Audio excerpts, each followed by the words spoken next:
Hi, I'm Justin. Also, I hate the way my voice sounds, so if you can do whatever Photoshop does to voices, make me sound awesome. And this is my lovely friend, The beauty in the eyes of the beholder, and it's just about getting into the seat of being the beholder. Hayley. I don't think you have to be particularly perceptive. I just think you have to look up. This podcast is mostly just her telling me stories. If you expose yourself to the possibility that this might be really awkward, there can be something just really cool on the other side of it. She thinks that her life and way of looking at things are Oh, I was kind of waiting on you. I thought you were getting your stuff ready. You're waiting on me? pretty normal. You got to edit out all the misinformation about the Amish. Maybe you can relate. I would like a chance to re-sing the Amish Paradise. If you want lighthearted stories All right, you want to talk about goats? and stream of consciousness, I just woke up and needed some friends, and so I bought them. then you're going to like the Sunny Side Up podcast. Sunny side up, sunny side up, sunny side up, sunny side up.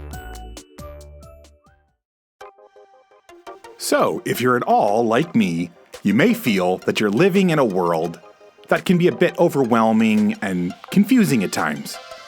I'm also a huge fan of podcasts, documentaries, docudramas, stories, and of just information in general. Between all of that and the social media and news, sometimes our brains can feel like they're on overload. Hayley and I hope that this podcast can be something of an antidote to all of that. Like little jello shots of joy and distraction. None of it is too serious or really too informative. Mostly it's just two friends who have conversational chemistry talking about whatever enters the minds of relatively ADHD people. We hope you enjoy. It's banning books is not exclusive to the cult communities. No. I get a lot of that in my algorithm, different school boards that are banning certain books. A lot of times it's things that I've read, things that I'm really enjoying and finding value in now, and they're taking them off of the reading list. Yeah. Angie had actually messaged to ask if I'd read a certain book. She was in Nicaragua and she read it, and it kind of rocked her world. It was a book by a Mississippi writer, but he's our age, but he was black and grew up in Jackson, so he's writing memoir about his experience. Yeah. And she's asking me, she's like, hey, did this surprise you, or did this seem to reflect, your memories? And it's interesting to look at a memoir from your contemporaries in your setting and say, does this also reflect, is this a shared experience? Do I remember it this way? Because Angie remembers things differently than I do. And a lot of that's just shaped by perspective and personal bias and everything else. But since then, I've been a little more intentional about choosing writers from our area to see, okay, how much of this is similar? What do we have in common? So, in this book, first of all, why is it banned? What's going on with this book that made it get banned?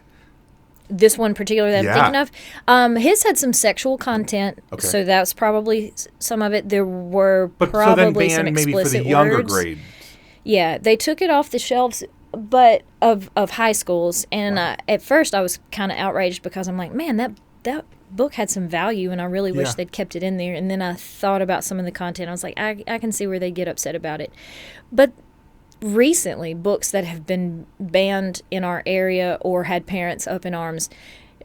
There's a memoir called The Glass Castle. Jeanette Walls is the writer, and she's writing about her childhood experience, and they're like, oh, there's so much bad language. And I'm like, she's using the bad language to show, to demonstrate what her childhood was like. Yeah. You can't hardly explain how your parents were if you tone down their language and only use those PG words. Yes. So some of it's necessary. I'm like, I promise your kids are exposed to worse. Right. I promise. This one's in a book and you can kind of filter it. But the parents are like, I don't want my child to read that. It shouldn't be in a school library. Yeah. But it's assigned reading for 8th graders in other places. Wow. Yeah. So if we don't have a standard of which books are okay and which ones are not, then you're going to have such a variation state to state. These kids were protected from it, and these were intentionally exposed to it. Right. Yeah, it's that's such a tricky line, and I know ultimately parents should be able to, obviously have a big voice in it, because there is the extreme end of where sometimes schools will let books be introduced to kids at a young age that are very, very, very just like sexually explicit, and maybe in a way that makes the parents extraordinarily uncomfortable. And if the school system is like, yes, this is great, and all of a sudden Johnny is like asking some very interesting questions that you're not prepared to deal with yet at a young age. I get that side of it. The bad side of it, and this is why I can never be, I've left my full conservative roots to move towards the middle, is because I find that, while I may personally hold some of the moral beliefs for myself, I would never want to force them on anybody else. Right. But I'm just as terrified of the left, because I'm like, oh my gosh, they will force us to adopt things that I'm like, this is not good for society. Like, personally for you, adopt away. But anyways, yeah. The book that Angie had asked me if I'd read was Kiese Laymon, Laymon. The book was called Heavy, and it's his experience growing up in Jackson, which is by population the most violent city in North America.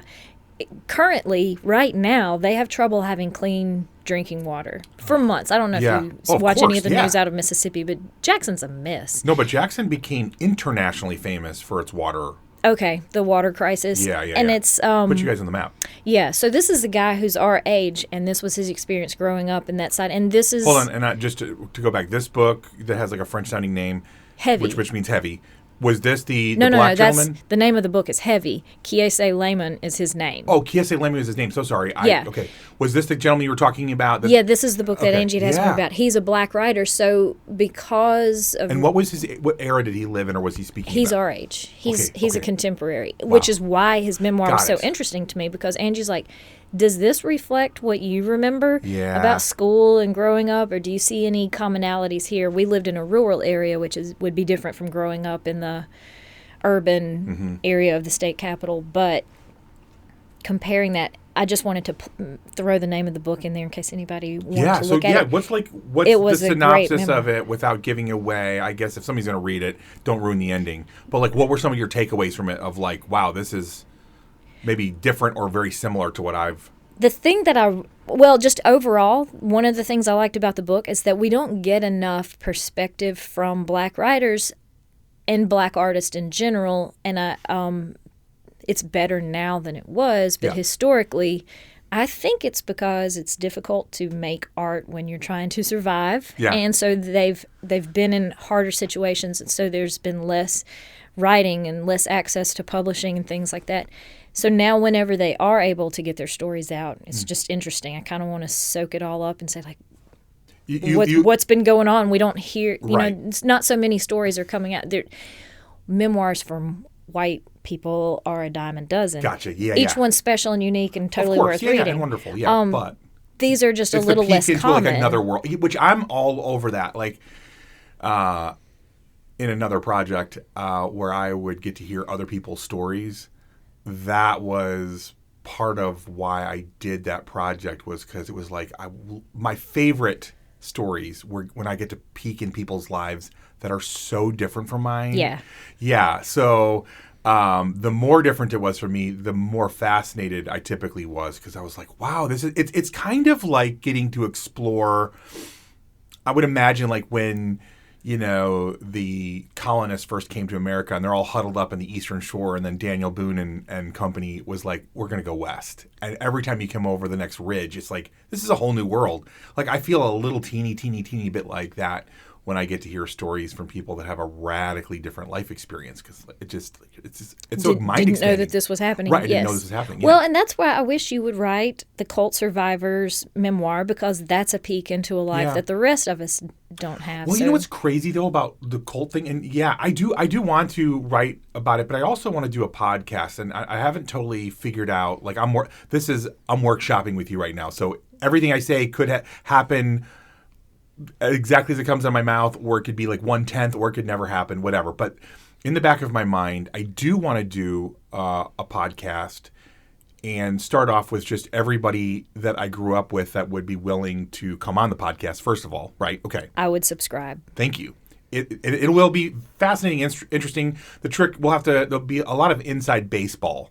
So then you have to do that's like, if you put a bunch of like military guys on a podcast and they're using a bunch of shorthand and acronyms, and you're like, I have no idea what an FRC LP2, 3, 4, whatever.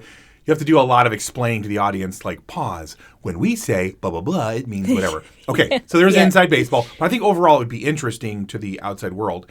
And I think it could grow into, you find, like, one of my best friends in the whole world, who actually helps, like, lead worship at worship nights here. He also was in a cult for just a handful of years. I can't remember. It was like 2, 3, 4 years. But he was in a cult for... And so, anyways, you could start then also collecting other people who have had experiences. Maybe they weren't raised, excuse me, maybe they weren't raised in one, but maybe they experienced it. And I think, I've expounded on this before, but I think the benefit to the larger society is, of course, it is, again, a peek for them into an alternate universe. But the weird thing is, I think there's a lot to learn from cults. And I'm now saying that with like a straight face. I really do. It is such a fascinating world. And I don't want to call the Amish a cult because they really are not. They're more of a sect, but they're such a different world. And there's some really positive, amazing things about the Amish that only happen in their world. That was one of the edits. We needed to make. Okay, let's do it. The Amish do, in fact, occasionally have air-conditioned tractors. Yeah. Dang it, do they really? Yeah. And so... Amish versus Mennonite that showed up at our tornado restoration, I forgot to confirm. I might have confirmed, but I've already forgotten. But yes, in some circumstances, the Amish will choose some technology for some limited reasons. So there's that. But Amish, I wouldn't say cult. I would say lifestyle, which that's a really thin line probably. And a lot of, but the cult conversation is so timely right now with the Christian nationalism and the incredible blurring of lines between politics and religion and how fanatical some groups have gotten. A conversation about cults and how you get into them and how do you know when you're in one and do you even want to escape? Maybe it's safer there. It's like joining the mafia. Yes. Yeah, there's so there's a bunch of different... Yeah. Please hash this out. Please start your podcast immediately. We can start it today. Oh my God. Yeah. Unfortunately, because of where I'm at in life at this very moment that we're recording, I'm a little stuck, so I can't do that. But I cannot wait. That'll be a good one. It'll be a good one. Yeah, I can't wait. Hello, lovely friends. Thank you so much for hanging out with us. And it would mean the world if you would tell other people about this podcast and maybe even spam your social media accounts with just how much you're enjoying it. If you are, of course. Also, commenting and rating us on whatever platform you're downloading or streaming from is incredibly helpful to a little startup podcast like this one.